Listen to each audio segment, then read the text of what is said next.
What is a self-image? It's the opinion you have of yourself. It's a blueprint of yourself. It's the roadmap of where you are going in life. You will use your self-image to develop a picture you have always wanted to see, a picture of yourself, surmounting difficulties and driving on to successful, happy conclusions. But why is this self-image so important? Because it's the product of past experiences, failures and successes, humiliations and triumphs.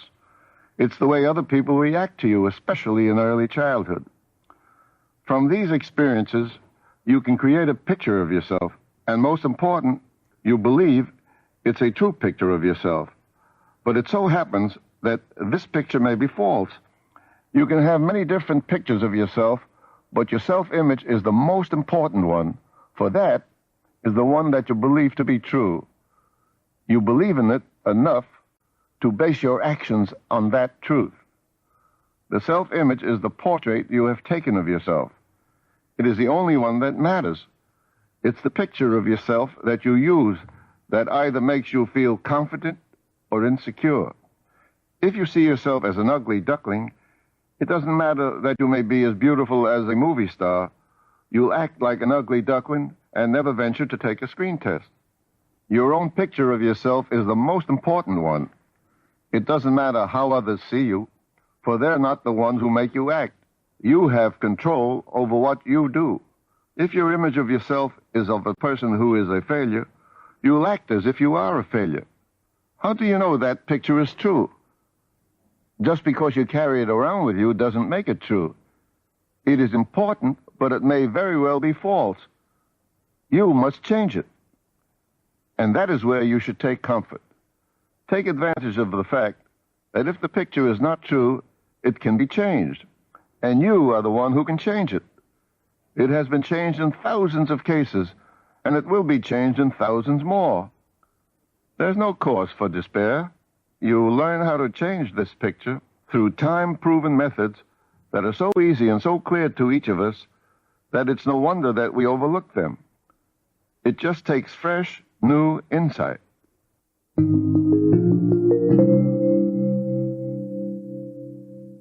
I've become very much involved with visualizing in my imagination the goals that I want to achieve in my own life. I even went so far as to develop this practice by inventing my own special imagery. Instead of saying I'm going to put my imagination to work for me, I say I'm going to sit for a while in the theater of my mind. I like this particular mental image because it's easy for almost everyone to visualize the theater. What makes the theater of your mind unique from other theaters is the key fact that no one on earth can prevent you from playing all the parts yourself. But you're also the director, the playwright, and the world's most appreciative audience. Best of all, you can halt and alter the storyline as you see fit. Try it and see if it works for you. It'll work more smoothly for you the more you practice at it.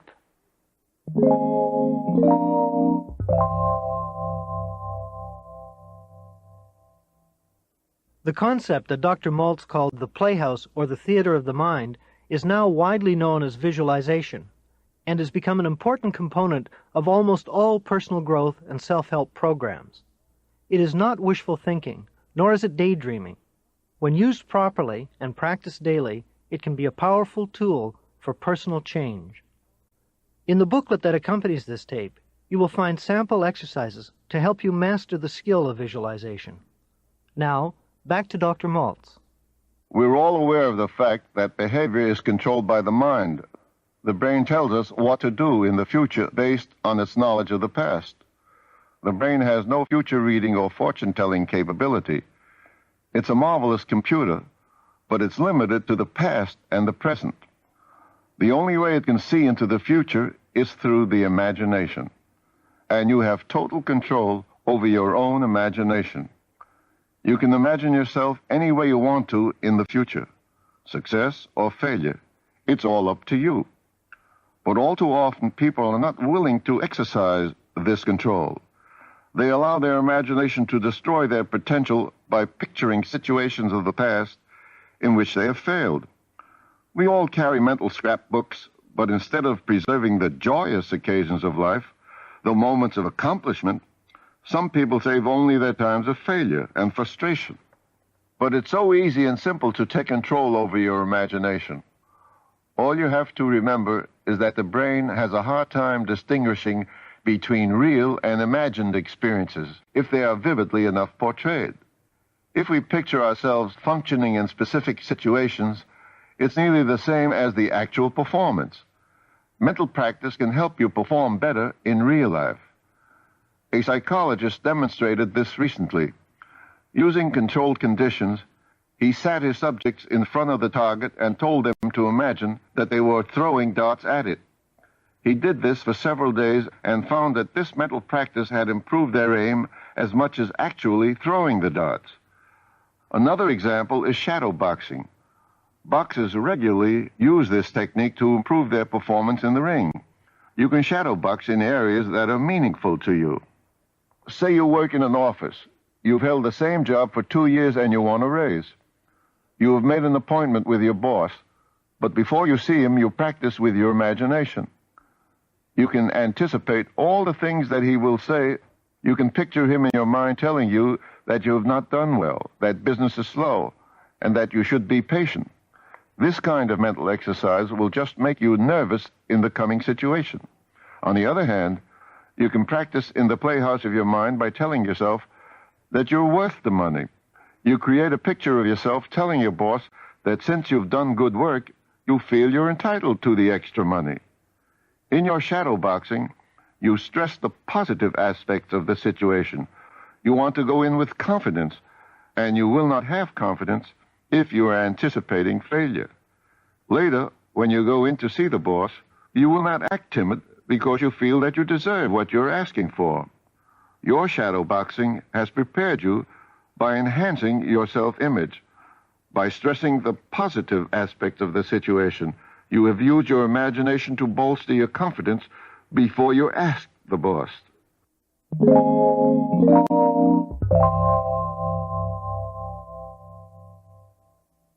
Action is the product of the imagination. Habit is the result of imagination. Success and happiness, failure and unhappiness are two daily products of the imagination. You can achieve one or the other with the imagination.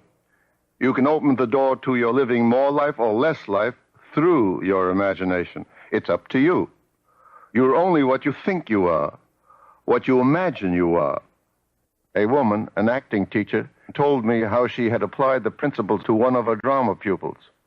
She had a student who was an excellent actress because she hated herself in real life so much that she pitched into roles on stage in order to forget herself. In spite of her acting success, she was still miserable. The teacher took her aside one day and told her, "Create the role of someone with a personality you like and live it off stage." Her pupil found out that by smiling and being pleasant, instead of biting her lip and frowning, she made people like her and seek out her company. And after a while, she began to like herself too. She had created a new self-image of herself and grew to like it. This girl changed from a little self of hatred to a big self of contentment. In this new character she had created, she found a new person she liked, her big self. She used her imagination creatively. Creative imagination means the starting point of achievement. You must believe in yourself. You must be sincere with yourself, with others too. You must know the truth about yourself. You must see the better side of you. You must give yourself a new and better self-image. You must motivate yourself to improve yourself. You must have an inquiring mind. Inquire about yourself and about others in a healthy, constructive way. You must have a goal.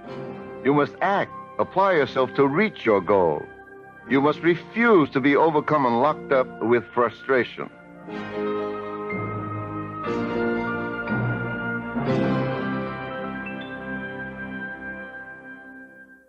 Visualization, or creative imagination, is the basic tool that you can use to change your self-image. The reason it works is, as Dr. Maltz said, that your subconscious cannot tell the difference between a real event and one that is vividly imagined. Your subconscious can work for you just like a servo mechanism in any self-correcting machine. Your inner servo mechanism is impersonal. It'll work automatically to achieve the goals which you yourself set for it. Feed it success goals, and it functions as a success mechanism. Feed it negative aims, and it operates as a failure mechanism. Like any servo mechanism, it must have a clearly defined objective toward which to work. Once again, here's Dr. Maxwell Maltz. You must use your imagination to develop the kind of willpower that will lead you to success and more success. Get out your motion picture projector. Now flash the picture on the screen of your mind. What do you see? You see success pictures. You must use imagination to project into your mind success pictures of yourself, to develop your will toward success, to build your power to create success. You see in your mind, again and again, your past successes and your good moments. Properly using your imagination, you build your self-image and pave the way for clear thinking. Within every human being are the success mechanism and the failure mechanism, and you have the choice of using either one in your daily living. Your forebrain behind the forehead is your goal-striving center, the seat of achievement. When you want to reach a goal, you call upon the tape recorder in your midbrain, your servo mechanism, the sum total of all your experience, good and bad, which works subconsciously, automatically. If you call upon your past successes, you will succeed in the present, provided your goals are realistic and within your capabilities and training. If, on the other hand, you call upon your past failures, you will fail even before you start, simply because you can't think positively with negative feelings any more than you can think negatively with positive feelings. The business of living creatively and reaching self-fulfillment, in essence, means learning to use the success mechanism, and equally important, substituting the success mechanism for the failure mechanism when you are overcome with a mistake that steers you away from successful living. You may have an electronic computer within your midbrain, but you control it, which means you control your own destiny. For example, here is my pen. I put it on the table. Now I want to pick up the pen. That's my goal, and I achieve it without effort. But when I was an infant and didn't know how to pick up the pen successfully, I zigged and I zagged in the direction of the pen, corrected my course, and finally picked up the pen. Information went to my brain to tell me that I was going in the wrong direction during the zig, and I immediately changed direction in the form of a zag. This process, the brain giving information to the arm during its action, is called negative feedback. It is the process of supplying corrective data to a mechanism while the action is taking place. And ever since then, I pick up the pen without effort, without knowing the muscles involved in the process. In other words, I forgot the zigging and zagging and remembered only the successful performance that I stored in my electronic computer, my servo mechanism, which I use whenever I need to. You can use your subconscious servo mechanism to succeed or to fail. It will work either way for you. The choice is yours. If you placed a 5-year-old at the console of the world's most complicated electronic computer, what would happen? The most that would come out of the computer would be gibberish. The child would not have learned to program the machine properly. Any machine is only as good as its operator, and we know that all of us have a complex computer right in our own heads. But all too often, we are like the 5-year-old at the computer. We have not programmed our own computer guidance systems. Instead of putting it to work for us towards creative goals, we let it sidetrack us by wandering over negative experiences of the past. What we have to do in order to achieve self-confidence is to give commands to our internal computer guidance system that will put us on the track of successful, positive experiences. Take the case of Helen, who felt inadequate because she was always afraid to involve herself with any kind of creative activity. She hated doing anything with her hands. Helen was made to see that she had been living under the domination of a distorted self-image. Her problem was revealed to her through the memory of a simple childhood experience. When she was 11 years old, Helen took piano lessons.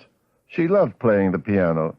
One day she was practicing her exercises, and she overheard her father and mother whisper to each other, "Well, she certainly is clumsy with her fingers. One thing is certain, our Helen will never be a real pianist." Helen was crushed. She immediately accepted as fact this careless observation about her hands. After all, it was made by her own parents. She accepted their belief. She hypnotized herself with their false belief. She set out to prove the truth of what her parents had so carelessly said. Pretty soon, the piano lessons degenerated so much that she abandoned her ambitions. And she abandoned, at the same time, her ability to work with her hands. As an adult, Helen avoided any activity that meant working with her hands. But through Psycho-Cybernetics, Helen realized that she couldn't be held responsible for the opinions of her parents as far as the piano was concerned. She immediately dehypnotized herself from these negative beliefs in herself. She was free to develop along her own capabilities, and she took up the piano again. There is a little Helen in all of us, and all of us can and should dehypnotize ourselves from the negative beliefs of others. You can undermine yourself with critical truths about yourself that even your own worst enemy couldn't possibly dream up. You base your feelings of inferiority on evidence that any fair-minded jury would reject. Your truth about yourself is not truth at all. It's often just a prejudiced case that you are conducting against yourself. When we feel inferior, it's because we measure ourselves against somebody else. We convince ourselves of the entirely ridiculous idea that we should be like somebody else or even everybody else.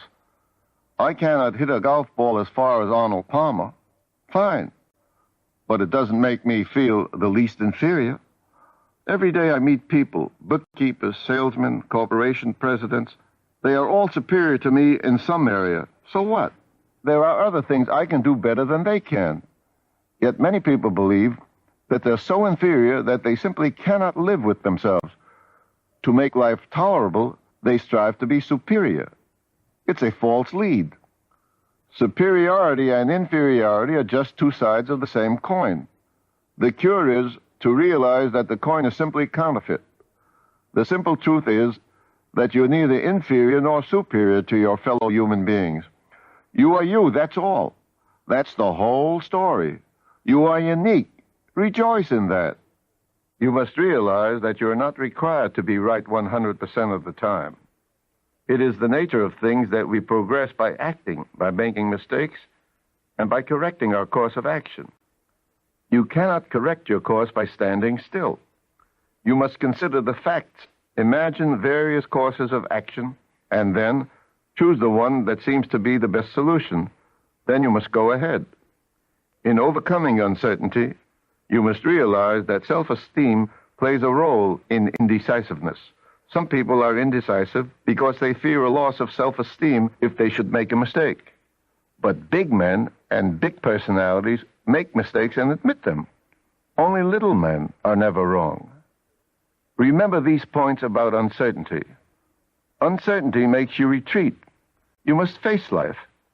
Continual uncertainty makes you unfit for action. You can reach your full measure of dignity not merely by achieving success, but by rising above your failures. You must remember that resentment is not caused by other persons or events. It is your own emotional response to circumstances. You alone can control it by convincing yourself that resentment and self-pity are not ways to happiness and success, but to unhappiness and defeat. The resentful person is dependent on other people. He makes unreasonable demands on them, feeling that they owe him a debt of gratitude, that they should recognize him for his superior worth. When you become resentful, you lose your self-reliance. You turn the reins over to others.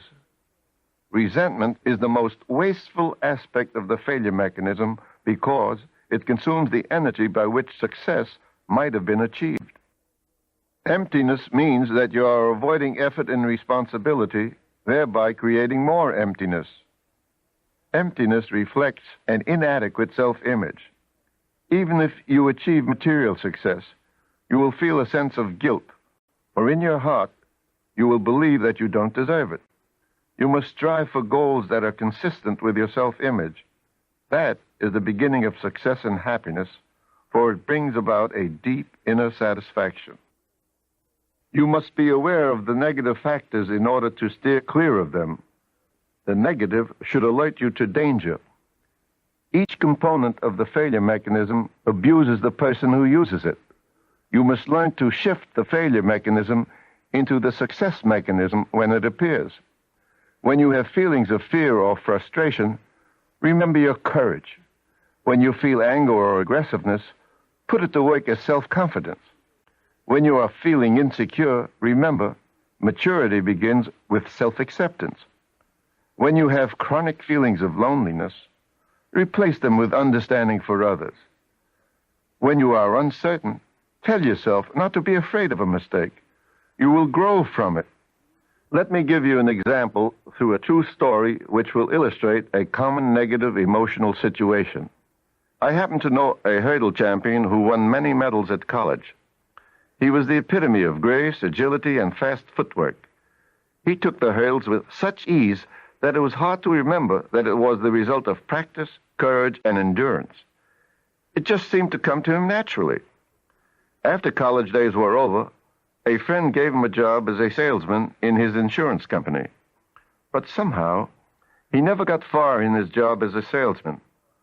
Although he was likable and made friends easily, he managed to sell only a small amount of insurance during the year. He just didn't seem to have the drive, the courage, or the perseverance. He lost the desire to achieve the perfection that made him a champion hurdler. One day, at a college class reunion, he met some of his former classmates. They spent time at the track where some of the current students were practicing jumping the hurdles. His friends coaxed him to try to see how good he still might be. His judgment, not improved by a couple of drinks, he went ahead and borrowed a pair of spikes and rushed to jump the hurdles on the course. He remembered only how good he had been in the past, and at the first hurdle he slipped and broke his leg. He was in a cast for a month. This gave him some time to think and to take stock of himself.